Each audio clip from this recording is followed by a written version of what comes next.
ሰላም የዴሊ ፎረም ቤተሰቦች 18 ሊባኖስና 4 የእስራኤል ወታደሮች ከተገደሉ በኋላ የተኩስ አቁም ስምምነት ተደረሰ።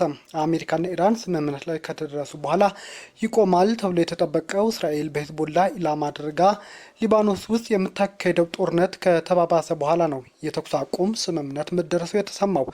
አንድ የአሜሪካ ባለስልጣን እንደተናገሩት ከሆነ እስራኤልና ሂዝቦላ አሁን ተኩስ ለማቆም ተስማምተዋል ብለዋል። የተኩስ አቁም የተስማሙት ሐማስ ሌሊት እስራኤል ተከታታይ የአየር ድብደባዎች ሊባኖስ ውስጥ ፈጽማ ቢያንስ 18 ሰዎች መግደላቸውን የሀገሪቱ ጤና ሚኒስቴር ካስታወቁ በኋላ ነው። ተጨማሪም በእስራኤል በኩል 4 ወታደሮችም መገደላቸው በዚህ ሰዓት ይፋ ተደርጓል። ቀደም ሲልም የእስራኤል መከላከያ ኃይል በሊባኖስ ውስጥ በኢራን ከሚደገፈው ከሂዝቦላ ጋር ግንኙነት ያላቸው ይዞታዎች ናቸው ያላቸው 80 ኢላማዎች በመምታት በርካታ አባላቱን መግደሉን አስታውቆም ነበር።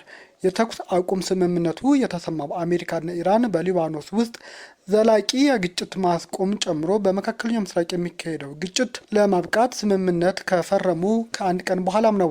የእስራኤል ጠቅላይ ሚኒስትር ቤንያሚን ኔታንያሁ በበኩላቸው እስራኤል ከደቡብ ሊባኖስ ውስጥ እንደማትወጣም በአሁኑ ሰዓት አረጋግጠዋል። የእስራኤል ጠቅላይ ሚኒስትር ቤንያሚን ኔታንያሁ ጦራቸው የደህንነት ማስከበሪያ ቀጠና ካሉት ደቡባዊ ሊባኖስ ለቆ እንደማይወጣም አረጋግጠዋል። ከጋዛ ጋር በሚዋሰኑበት አካባቢዎች ደህንነታችንን እንዳረጋገጥን ሁሉ በሰሜን እስራኤል ወታደሮቻችንና ከተሞቻቸው ውስጥ ደህንነትና ሰላማችንን እናስከብራለን ሲሉም በአንድ አውራ ጎዳና ምረቃ ስነ ስርዓት ላይ ነው የተናገሩት።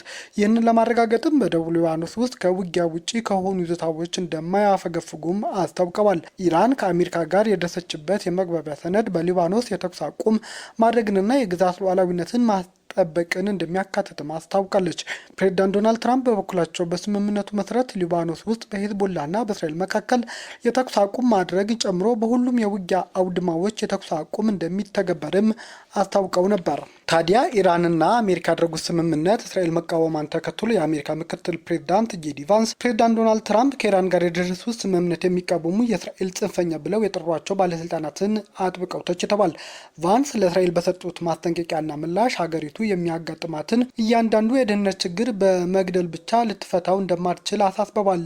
ሐሙስ ዕለትም ለኒውዮርክ ታይምስ በሰጡት ቃለ ምልልስ እንዳሉት ከሆነ ትክክለኛው የመፍትሄ ሀሳቦች 9 ሚሊዮን ሕዝብ ያላት ሀገር ናቸው። እያንዳንዱ የብሔራዊ ደህንነት ችግር በመግደል ብቻ ልትፈቱት አትችሉም በማለት ስምምነት የሚቃወሙትን አካላት አስጠንቅቀዋል። ምክትል ፕሬዚዳንት ቫንስ እስራኤል ለዲፕሎማሲ እድል እንድትሰጥም ለዋሽንግተን ጥቂት እውቅና እንድትሰጥም ጠይቀዋል። በተጨማሪም ፕሬዚዳንት ትራምፕ አሁን ከእስራኤል ጥቃት ታማኝ ደጋፊዎች አንዱ መሆናቸውን የእስራኤል ባለስልጣናት በስምምነቱ ዙሪያ ትራምፕን በአደባባይ ከመተቸት እንዲቆጠቡ አሳስበዋል። ፕሬዚዳንት ትራምፕ ለእስራኤል አጠቃላይ ድጋፍ ቢኖራቸውም በቅርቡ ከኔታንያሁ ጋር በስልክ በተነጋገሩበት ወቅት የእስራኤል የሊባኖስ ጥቃት ስልትን ተችተው ነበር። አንድ ሰው በፈለጋችሁ ቁጥር አፓርታማ ማፍረስ አይጠበቅባችሁም፣ በእነዚህ አፓርታማዎች ውስጥ ብዙ ሰዎች አሉ፣ ሁሉም ደግሞ ሂዝቦላ አይደለም ሲሉም ነው ለእስራኤል ጥቃት ምላሽ የሰጡት።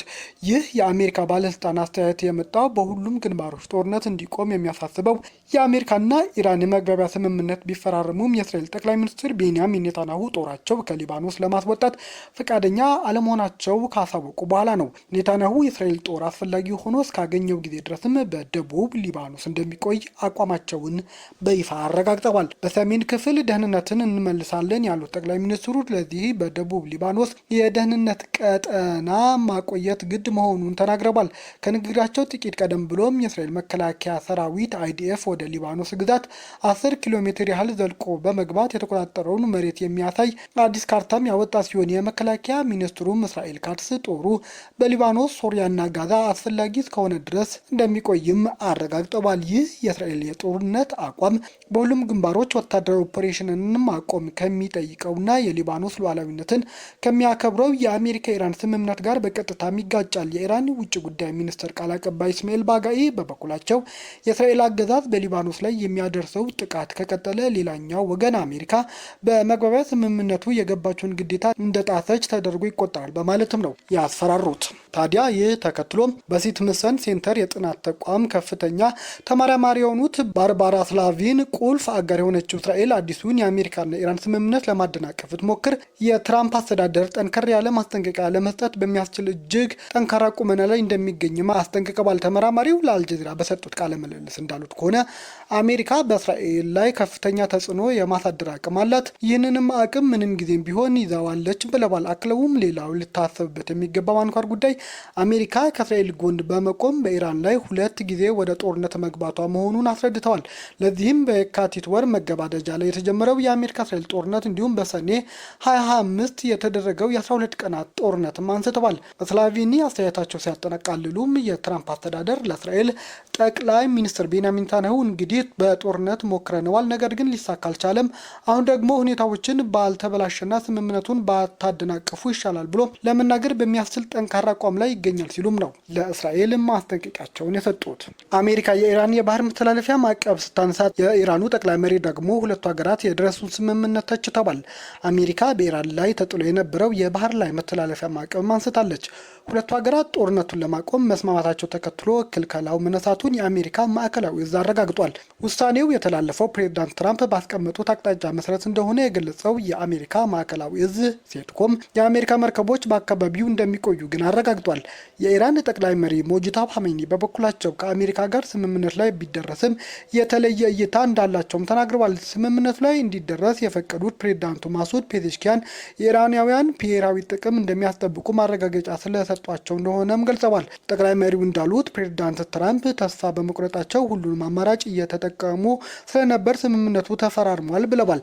በቀጣይም በሁለቱ ሀገራት መሪዎች በአካል ተገናኝተው ድርድር እንደሚካሄድም ነው ያረጋገጡት። የመግባቢያ ሰነዱ ላይ መስማማት የጠላትን አቋም መቀበል ማለት እንዳልሆነ ጠቅላይ መሪውም አረጋግጠዋል።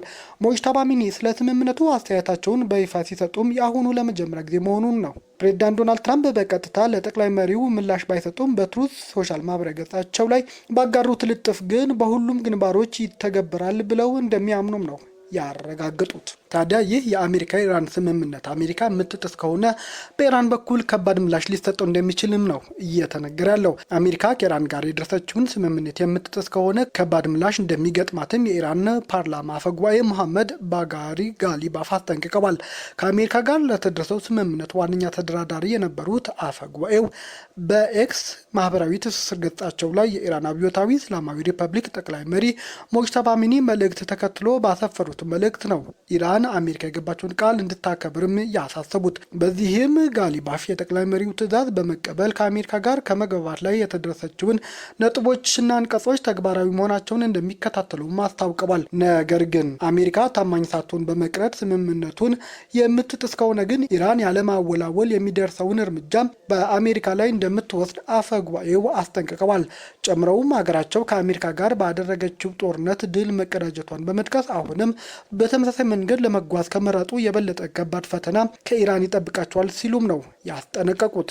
ታዲያ እስራኤልና አሜሪካ የደረሱትን ውልና ድርድር በይበልጥ ለመነጋገር በጄኔቭ ያዙት ስብሰባ መራዘሙ ይታወሳል። ይህ የሁለቱ ሀገራት ድርድር በቀጣይ የት ሊደረግ እንደሚችልም እስካሁን አልተረጋገጠም። በአሜሪካና በኢራን መካከል ስዊዘርላንድ ውስጥ ሊጀመር የነበረው የቀጥታ ንግግር የአሜሪካው ምክትል ፕሬዝዳንት ጄዲ ቫንስ ጉዟቸውን በማዘግየታቸው ወደ ሌላ ጊዜ ተላልፏል ሲሉም ነው አንዳንዶች እየተናገሩ ያሉት። ንግግሩ የሁለቱ አገራት መሪዎች ጦርነቱን ለማስቆም ከስምምነት ደርሰው አሜሪካ በኢራን ላይ ጥላው የነበረውን የባህር ላይ እገዳ ካነሳች በኋላ በዝርዝር ጉዳዮች ላይ የሚያተኩር ይሆናል ተብሎም ነበር። አሁን አሜሪካ በኢራን ባህር ላይ ያስቀመጠችው እገዳ አንስታለች። ምንም እንኳን ስምምነቱ እስራኤል በሊባኖስ ውስጥ የምታካሄደውን ጥቃት ያስቆማል ቢባልም ሐሙስ ሌሊት በደቡብ ሊባኖስ ውስጥ በተፈጸመው የእስራኤል ጥቃት ቢያንስ 18 ሰዎች መገደላቸው ይታወሳል። አሜሪካ በመግለጫዋ ከማውጣቷ ከሰዓታት በፊት ከሂዝቦላ ጋር ግንኙነት ያለው መገናኛ ብዙሃን በኢራንና በአሜሪካ መካከል የሚደረገው ንግግር የማይካሄደው በእስራኤል ጥቃት ምክንያት መሆኑንም ነው ፍንጭ የሰጠው። አሜሪካ ግን ለድርድሩ የሚያስፈልገው እቅድ ገና ለመጠናቀቁን፣ ነገር ግን ቴክኒካዊ ንግግር በተቻለ ፍጥነት በቶሎ እንደሚጀምር ፍላጎት እንዳላትም ገልጻለች። ድርድሩ የመግባቢያ ስምምነት በመባል የሚጠራው ሰነድ በተግባር ትኩረት እንደሚያደርግ እየተጠበቀ የነበረ ሲሆን በተጨማሪም የኢራን የኒውክሌር ፕሮግራም ጨምሮ በሌሎች ዘላቂ ጉዳዮች ላይም መፍትሄ ለመስጠት ማሰቡም ነው የተነገረው።